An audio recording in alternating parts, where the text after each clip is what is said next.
नमस्कार साथियों, एक बार से फिर आपका तक्षशिला 2020 क्लासेस के अंदर स्वागत करता हूं। 20 मिनट के बाद आपके जहन में होगा फरीदाबाद, वादा करता है आपसे पवन सिहा। तो चलिए दोस्तों, बिना किसी देर किए इसी 20 मिनट की कड़ी में शुरू करते हैं। आज हम फरीदाबाद यानी कि बाबा फरीद की नगरी का जिक्र करेंगे और देखेंगे यहां पे कौन कौन सी मुख्य उद्योग है, क्योंकि औद्योगिक नगरी के नाम से ये जाना जाता है। ओके, बात करेंगे इसके साथ 1857 की क्रांति में बलिदान देने वाले एक महान स्वतंत्रता सेनानी की, राजा नाहर सिंह की, और उनके किले का जिक्र करेंगे। तो चलिए साथियों, बिना किसी देर के शुरू करता हूं फरीदाबाद। मैं अपने मार्कर को उठाता हूं और आप उठाइए अपनी कॉपी पेन को और बनाइए साथ साथ नोट्स। 20 मिनट में विश्वास हो जाना चाहिए हमें अपने पे कि सिलेक्शन इस बार नहीं छोड़ेंगे हम। ओके, तो चलिए करते हैं शुरू फरीदाबाद से। फरीदाबाद की स्थापना की अगर मैं बात करूं तो 2 अगस्त 1979 में फरीदाबाद की क्या हुई थी? स्थापना हुई थी। ओके, यदि इसके मैं क्षेत्रफल की बात करूं तो 741.9 वर्ग किलोमीटर इसका क्षेत्रफल बताया जाता है, जबकि कुछ किताबें इस आंकड़े को 743 भी बताती है। ठीक है ना, क्योंकि आंकड़े दोनों तरह के हमारे मस्तिष्क में रहने चाहिए। ठीक है ना। इसके अलावा 741 वर्ग किलोमीटर होने के कारण सबसे छोटा जिला भी हमारा कौन सा है? फरीदाबाद है। और जनसंख्या की अगर बात करूं तो जनसंख्या इसमें सबसे ज्यादा देखने को मिलेगी प्रति वर्ग किलोमीटर के हिसाब से। ओके, तो इसकी जनसंख्या की अगर मैं बात करूं, यहां जनसंख्या कितनी है तो 17,98,954 इसकी क्या बताई जाती है? जनसंख्या बताई जाती है। और ये आंकड़ा कब का रहेगा? 2011 का ये आंकड़ा रहने वाला। जिसमें पुरुषों की संख्या की बात करें तो 9,61,563 यहां क्या रहेंगे? पुरुष रहेंगे। और महिलाओं की बात करें तो 8,37,442। बड़ी अजीब बात है, हर जगह किसी जिले को उठा लो पुरुषों की संख्या ज्यादा मिलेगी और फिर कहते हैं हरियाणा में काड़ू और रांडे ज्यादा है। अरे भाई, होगा ही, अंतर कितना रहता है। ठीक है ना। यदि यहां की जनसंख्या घनत्व की मैं बात करूं, यहां जनसंख्या कितनी है, यानी प्रति वर्ग किलोमीटर में 1 किलोमीटर ऐसे 1 किलोमीटर ऐसे कितनी जनसंख्या निवास करती है तो कितनी है? 2442। ओके, यदि मैं यहां के लिंगानुपात की बात करूं तो लिंगानुपात कितना है? यहां पे 871 लिंगानुपात यहां का आपको देखने को मिलेगा। ठीक है ना। देखिए साथियों, ये एक औद्योगिक नगरी है। एक जनसंख्या के आंकड़े पर मैं दोबारा हूं तो एक बात बता देता हूं। यहां अब जैसे आप इसी वक्त जाके यहां की जनसंख्या गिनोगे या काउंट करोगे तो ये जनसंख्या काफी ज्यादा मिलेगी आपको। इससे कारण क्या है कि ये औद्योगिक नगरी है। अनेक प्रवासी लोग यहां पे आते हैं रोजगार की तलाश में। ठीक है ना। तो उसका प्रभाव कहां पे पड़ता है? उसी भूमि पे पड़ेगा, वहां के संसाधनों पे पड़ेगा। ओके, यदि वहां की साक्षरता दर की बात करूं तो 86% क्या बताई जाती है? यहां की साक्षरता दर बताई जाती है, जिसमें कि पुरुषों की साक्षरता दर कितनी है? 89.9% है, जबकि महिलाओं की कितनी है? 75.2% यहां पे महिलाओं की साक्षरता देखने को मिलेगी। ठीक है ना। और महिलाओं की जो साक्षरता होती है वो उस समाज के नजरिए को दर्शाने में अहम भूमिका निभाता है कि वहां की महिलाओं में शिक्षा का स्तर क्या है। ठीक है ना। जितनी ज्यादा महिलाओं की शिक्षा होगी उस समाज का मानसिक स्तर भी क्या होगा? उतना ही ऊंचा होगा। ओके, यदि यहां पे मैं जनसंख्या वृद्धि दर की बात करूं कि जनसंख्या कितनी की यहां पे बढ़ती जा रही है तो 13.35% की रफ्तार से क्या है? यहां पे जनसंख्या में बढ़ोतरी लगातार होते जा रही है। ओके, 2021 के जो आंकड़े आएंगे ये शायद और भी ज्यादा हैरान करने वाले हैं औद्योगिक नगरों के। यदि यहां पे सड़क लंबाई की बात करें, सड़कों की लंबाई कितनी है, तो 1218 किलोमीटर लंबाई बताई जाती है, क्योंकि है कितना आगे 741.9 वर्ग किलोमीटर में तो सारा ही है, ठीक है ना। यदि नदी की बात करूं मुख्य, तो यहां पे कौन सी नदी बहती है, यमुना नदी यहां पे मुख्य रूप से बहती है। ओके, यहां की तहसीलों की बात करें तो देखिए छोटा सा जिला है तो तहसील भी कम होगी, तो फरीदाबाद खुद एक तहसील है और बल्लभगढ़ राजा नाहर सिंह की नगरी, तो ये दो मुख्य क्या रहेंगी, यहां की तहसीलें रहेगी। और मुख्यालय की बात करें तो मुख्यालय खुद क्या रहने वाला है, फरीदाबाद ही रहने वाला। मेरे कुछ साथियों के कमेंट आए हुए थे कि सर सिरसा कराइए, तो बहुत जल्द साथियों आपके बीच में सिरसा भी लेके आएंगे।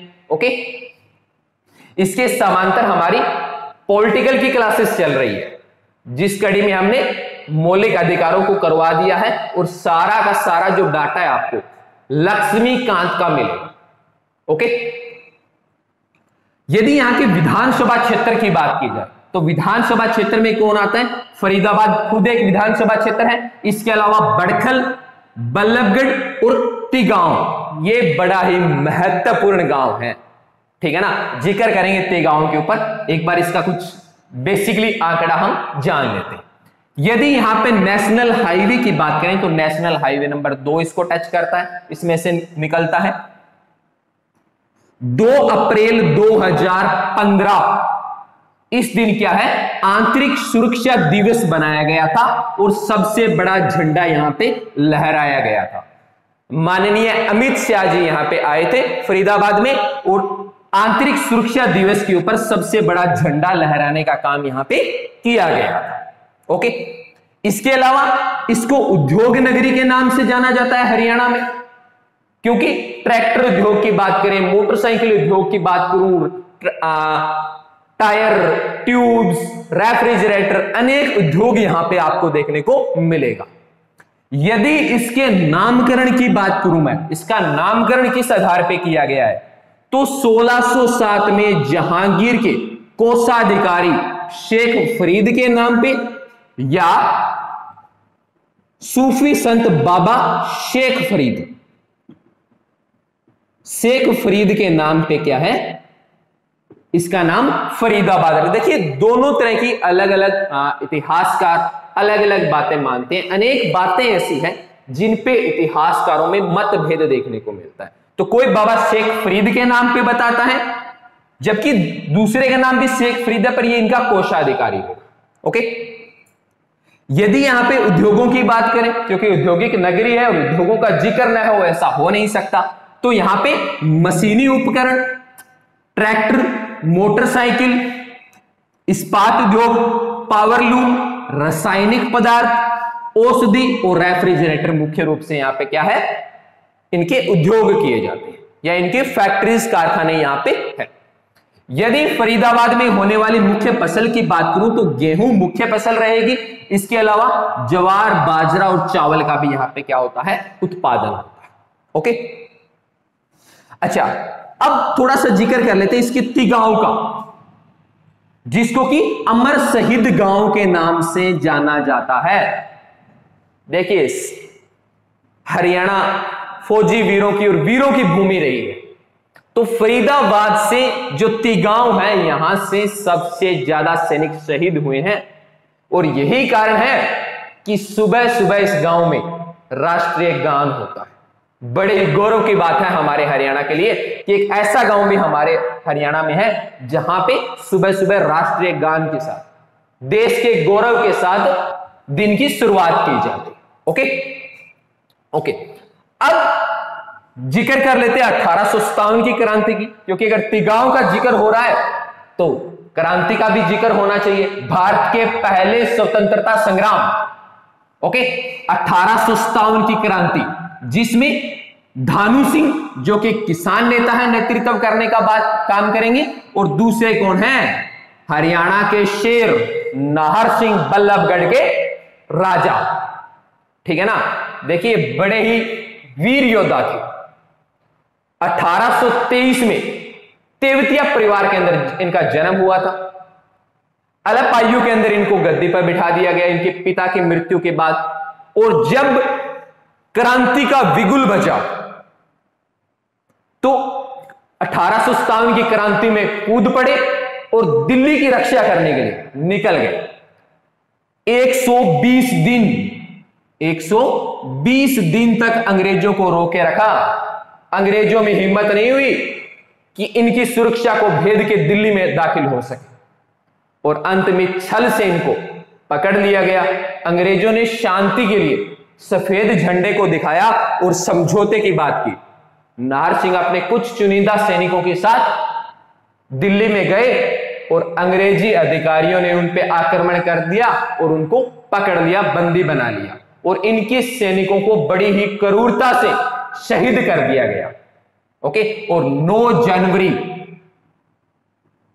1858 को चांदनी चौक दिल्ली में सरेआम फांसी दे दी गई इस हरियाणा के वीर सपूत को। इसीलिए मैंने इनके नाम के आगे शेर लिखा है, क्योंकि अंग्रेजों में इतने आधुनिक हथियार होने के बावजूद हिम्मत नहीं थी कि नाहर सिंह के सुरक्षा घेरे को तोड़ के दिल्ली में जा सके।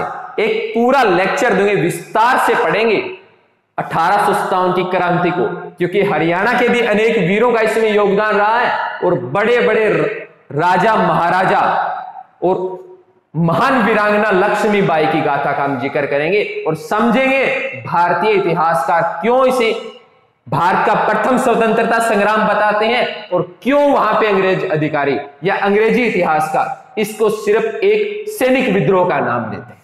ठीक है ना। इसके अलावा 1754 में अहमद शाह अब्दाली और मराठों के बीच में भी यहां पे क्या हुआ था, युद्ध हुआ था। इसके अलावा बात करें तो सबसे पुराना नगर निगम कौन है, फरीदाबाद है। सबसे कम ग्राम पंचायत की बात करें तो महज 116 कहां देखने को मिलेगी, फरीदाबाद में देखने को मिलेगी। 2 पंचायत समिति रहेंगी और 10 जिला परिषद यहां पे रहेंगे। ठीक है ना। अच्छा, इसके अलावा क्या है, हरियाणा का विशेष पर्यावरण न्यायालय पर्यावरण को सुरक्षा देने के लिए, पेड़ पौधों और वन्य जीवों को बचाने के लिए क्या है, पर्यावरण न्यायालय, जो कि हरियाणा में 2 है। उनमें से एक कहां देखने को मिलेगा आपको, हमारे फरीदाबाद में देखने को मिलेगा। और आपको जो दूसरा पर्यावरण न्यायालय है वो हमारे कमेंट बॉक्स में बताना होगा। ओके, इसके अलावा रजनीगंधा, ग्लेडियस और गेंदे के फूलों का यहां पे मुख्य रूप से क्या होता है, उत्पादन होता है। कई मेरे साथियों को तो रजनीगंधा का नाम सुन के चेहरे पे मुस्कान आ गई भाई। ओके, अच्छा, गैस आधारित तापीय विद्युत परियोजना, यानी कि गैस का प्रयोग करके यहां पे तापमान पैदा किया जाएगा और उसके बाद क्या है, बिजली पैदा की जाएगी। ये परियोजना चल रही है और इसकी क्षमता कितनी है, 1500 मेगावाट यहां की क्षमता रहेगी, जो कि फरीदाबाद की जो बिजली की खपत है उसको पूरा करने का काम करेगी। इसके अलावा बजरी और चीनी मिट्टी मुख्य रूप से यहां पे पाई जाती है। जब यहां पे खुदाई हुई तो यक्ष यक्षिणियों की मूर्तियां भी यहां से प्राप्त हुई है। इसके अलावा यहां एक मंदिर है, पंचवटी मंदिर, और यहां पे द्रौपदी घाट बना हुआ है। ठीक है ना। तो ये एचपीएससी का पूछा हुआ क्वेश्चन है, द्रौपदी घाट कहां था, पंचवटी मंदिर फरीदाबाद में देखने को मिलेगा। ओके, इसके अलावा धौज झील और मयूर झील आपको कहां देखने को मिलेगी, फरीदाबाद में देखने को मिलेगी। और बाबा फरीद का गुंबद कहां पे है, फरीदाबाद में। और राजेंद्र प्रसाद जी के सपनों का शहर पूछा जाए तो कौन सा रहेगा, फरीदाबाद रहेगा। और यदि पंडित जवाहरलाल नेहरू के सपनों का शहर पूछा जाए तो कौन रहेगा, हरियाणा पंजाब की राजधानी चंडीगढ़ रहने वाला। ओके, अब बात कर लेते हैं फरीदाबाद में कौन कौन से मेलों का आयोजन होता है।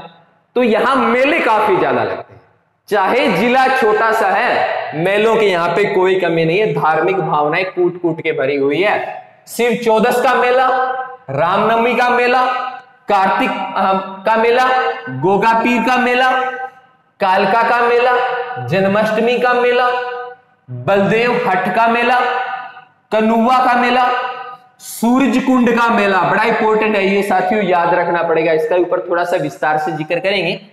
इसके अलावा दादा कान्हा रावत का मेला, फुलडोर का मेला, बाबा उदासनाथ का मेला, दिगंबर जैन का मेला, दाऊ जी का मेला और बलदेव छठ की पूजा का मेला मुख्य रूप से लगता है। और ये दिगंबर जैन धर्म दो भागों में बंटा था चंद्रगुप्त मौर्य के समय में, जब यहां पे भीषण अकाल पड़ा था, एक श्वेतांबर और एक दिगंबर। यहां पे कौन सा है? दिगंबर जैन का मंदिर है। श्वेतांबर वो होते हैं जो श्वेत वस्त्र धारण करेंगे और दिगंबर वो होंगे जो निवस्त्र रहने का काम करेंगे। ओके, यदि यहां पे स्टेडियम की बात की जाए और खेल स्पोर्ट्स के ऊपर नजर डाली जाए तो निशानेबाजी की अकादमी नाहर सिंह स्टेडियम, जिसको कि 1981 में बनाया गया था, हरियाणा राज्य का खेल परिसर यहीं देखने को मिलेगा। स्पोर्ट्स स्टेडियम, स्पोर्ट्स कॉम्प्लेक्स और अरावली गोल्फ मैदान कहां देखने को मिलेगा? फरीदाबाद में। और म्यूर स्टेडियम भी कहां पे होगा? फरीदाबाद में रहेगा। तो ये मुख्य रूप से फरीदाबाद के क्या है? स्पोर्ट्स के क्षेत्र में योगदान देने वाले स्टेडियम और इनकी अकादमी है। और निशानेबाजी की अकादमी मुख्य रूप से यहाँ की प्रसिद्ध है। ओके, और नाहर सिंह स्टेडियम का जिक्र अनेक क्वेश्चनों में, अनेक प्रतियोगिताओं में किया गया। ओके, राजा नाहर सिंह के नाम पे बनाया गया था। ओके, और ये जो अरावली गोल्फ मैदान है, हरियाणा का एकमात्र गोल्फ मैदान है जिसका डिजाइन करने का काम के स्टीफन, जो कि अमेरिकी है, इन्होंने किया था। अरावली क्षेत्रों में आता है, इसलिए इसको अरावली गोल्फ मैदान का नाम दिया गया है। यदि यहां के प्रसिद्ध व्यक्तियों का जिक्र किया जाए कि प्रसिद्ध व्यक्ति यहां कौन कौन है, तो जिक्र आता है सूरदास का, जिनका जन्म सिही गांव में हुआ था और ये किसके समकालीन माने जाते हैं? अकबर के। ओके, 1478 में इनका जन्म हुआ था। इनके पिता का नाम रामदास देखने को मिलता है और गुरु का नाम पूछा जा चुका है साथियों। इनके गुरु का नाम क्या है?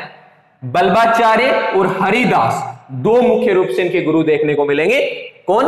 बल्बाचार्य और दूसरे हरिदास। इनको सूर्य कवि के नाम से जाना जाता है। और यदि इनके ज्ञान प्राप्ति की बात की जाए तो आगरा के गऊ घाट के ऊपर इनको क्या है? ज्ञान की प्राप्ति हुई थी। इनकी रचनाएं अनेक एग्जाम में पूछी गई कि सूरदास की रचनाएं कौन सी है। अभी पीछे एग्जाम हुए थे, इनमें भी इनका क्वेश्चन आया हुआ था। तो सूर सागर, सूर गारावली, साहित्य लहरी और नल दंपति इनकी क्या है? मुख्य रूप से इनकी रचनाएं रहेगी। इसके अलावा गोपाल सिंह, ये भी सिही गांव से हैं और जाट रियासत बल्लभगढ़ के संस्थापक के रूप में इनको जाना जाता है। इसके अलावा सोनू निगम, जो कि गायक है, संबंध इनका कहां से रहेगा? फरीदाबाद से रहेगा। यहां पे अनेक क्रिकेटर भी इस भूमि से आए हैं, जैसे अजय रात्रा, मोहित शर्मा, विजय यादव और अजीत चंदेला। ये क्या है? चारों के चारों क्रिकेट से संबंध रखते हैं। और सबसे ज्यादा क्रिकेटर पूछे जाए ना, फरीदाबाद की भूमि का नाम लेना। ओके, इसके अलावा गौरव सोलंकी, जिन्होंने की 52 किलोग्राम वजन में बॉक्सिंग में CWC में स्वर्ण पदक जीतने का काम किया था। ओके, यहां का तिलपत गांव पांडवों ने अज्ञातवास से पहले मांगा था। ओके, और नेहा जैन जो कि लड़ाकू विमान उड़ाया था और इनका नाम लिम्का बुक के अंदर दर्ज। ओके, अब यदि इसको औद्योगिक नगरी कहा जाता है तो इसके उद्योगों की भी बात कर लेते हैं। कौन कौन से ऐसी चीजें हैं जिनकी वजह से इसको औद्योगिक नगरी का नाम दिया गया? ओके, तो यहां पे क्या है? सेरा सैनिटरी वेयर लिमिटेड, स्कॉल्ट limited, Eicher limited, JCB Indian limited, Goodyear Indian limited, जो कि टायर बनाने की प्राइवेट कंपनी है। इसके अलावा बाटा इंडियन लिमिटेड और टायर ट्यूब उद्योग यहां पे मुख्य रूप से देखने को मिलेंगे। यदि यहां पे विश्वविद्यालयों की बात की जाए कि कौन कौन से विश्वविद्यालय यहां पे आपको देखने को मिलेंगे, तो विश्वविद्यालय में नाम आता है सबसे पहले किसका? YMCA, विज्ञान एवं तकनीकी विश्वविद्यालय, जिसको कि 1969 में बनाया गया था। ओके, इसके अलावा डॉक्टर अंबेडकर स्किल डेवलपमेंट विश्वविद्यालय भी कहां पे है? फरीदाबाद में रहेगा। मानव रचना अंतरराष्ट्रीय विश्वविद्यालय, जहां पे कृत्रिम ऑर्गन बनाने का काम भी होता है, कहां पे है? एकमात्र फरीदाबाद में है। इसके अलावा लिंगुआ यूनिवर्सिटी, जिसको कि 1907 में बनाया गया था, और national research for integrated pest management 1988 में इसको बनाने का काम हुआ था। तो ये मुख्य रूप से वो संस्थाएं रहेगी जो फरीदाबाद के शिक्षा स्तर को बढ़ाने का काम कर रही है, जिसकी वजह से यहां का शिक्षा स्तर क्या है, 86% है। अब बात कर लेते हैं थोड़ा सा बल्लभगढ़ की। तो बल्लभगढ़ क्या है, इसका सबसे बड़ा शहर है, और यहां पे राजा नाहर सिंह का महल और रानी का महल मुख्य रूप से यहां पे देखने को मिलेगा। ओके, यदि इनके किले निर्माण की बात की जाए तो 1839 में 1839 में इन्होंने किला बनाने का काम किया था। कहां पे, बल्लभगढ़ में। ओके, और गद्दी पे कब बैठे थे, 1829 में, और फांसी कब दी गई थी, 9 जनवरी 1858 को इनको दिल्ली के चांदनी चौक में, फुआरे वाला जो चौक है वहां पे इनको सरेआम फांसी दे दी गई थी। अब बात कर लेते हैं सूरजकुंड की, जहां पे सूरजकुंड का मेला लगता है हर साल 1 फरवरी से लेके 14 फरवरी के बीच में। यहां पे क्या है, सूरजकुंड के मेले का आयोजन किया जाता है, जिसमें देश विदेश के लोग आते हैं और अपनी संस्कृति की झलक देने का काम करते हैं। यहां पे हर साल एक थीम स्टेट रहता है और एक थीम कंट्री रहती है। हर साल ये अलग अलग रहते हैं। इस साल कोरोना होने की वजह से ये मेला नहीं लगा। ओके, यदि दुनिया की सारी संस्कृतियों को एक जगह देखना हो तो साथियों एक बार सूरजकुंड का मेला देखने जरूर जाना। ओके, तो अंगनपाल द्वितीय ने इसका सूरजकुंड को बनवाने का काम किया था, और 1987 से यहां पे लगातार मेले का आयोजन किया जा रहा है, और यहां पे होटल राजहंस और आनंदपुर धाम मुख्य रूप से क्या है, सूरजकुंड के पॉपुलर है। इसके अलावा यहां पे एक कृत्रिम झील है, बड़खल झील। हाथों से इसकी खुदाई की गई है। 1947 को आजादी के समय कृषि में के लिए जो पानी प्रयोग होता है उसकी पूर्ति करने के लिए इस झील का निर्माण किया गया था, जिसको सिंचाई परियोजना के उद्देश्य से बनाया गया था। कृत्रिम झील है, और कब बनी थी ये क्वेश्चन अनेक बार क्यों अलग अलग पेपरों में इसको पूछा जा चुका है। ओके, अच्छा, ये जो झील है ये इससे थोड़ी ही दूरी पे एक गांव है बड़खल, उसी के नाम पे रखा गया है। और ये जो बड़खल नाम है ये पर्शियन भाषा का शब्द है। ओके, और ये झील 206 एकड़ में फैली हुई है। ओके, इसके अलावा यहां पे नाहर सिंह स्टेडियम देखने को आपको मिल जाएगा। ओके, इसके अलावा सूरजकुंड झील, जिसकी खुदाई 11वीं शताब्दी में सूरजमल तोमर द्वारा करवाई गई थी। एक जो राजा नाहर सिंह ने जो किला बनवाया था, इसके गेट के बारे में पूछा गया था एग्जाम में, तो बता देता हूं। इसमें मुख्य रूप से 2 दरवाजे या 2 गेट है। एक गेट का नाम है अजीत और दूसरे का नाम क्या है, बल्लू नामक गेट रखा गया। ओके, और एक अन्य किला है यहां पे मटिया किला। ओके, या मटिया का किला, जिसको कि शेर शाह सूरी ने बनवाने का काम किया था। ओके, तो मैंने जितना समय आपसे मांगा था उस निर्धारित समय में जितना आंकड़ा बन रहा था फरीदाबाद का, मैक्सिमम मैंने आपको देने की कोशिश की, और उम्मीद करता हूं साथियों आपने भी साथ साथ नोट्स बनाने का काम जरूर किया हो। ओके, कुछ साथी कहते हैं सर अक्सर छोटे हैं। देखिए साथियों, क्षमा चाहूंगा, 20 मिनट का समय मैंने मांगा है, और 20 मिनट में इतने डाटा को साथ के साथ लिखकर समझाना थोड़ा सा मुश्किल है। ओके, कोशिश करेंगे इसके बाद जो 20 मिनट की सीरीज पूरी हो जाए, इसको पूरा विस्तार से समझाने की, 1-1 घंटा लगा के इनको समझाएंगे।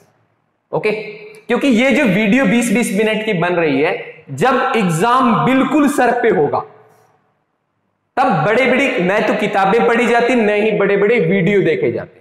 उस वक्त जो ये 20 मिनट की वीडियो है ये आपके लिए रामबाण का काम करेगी।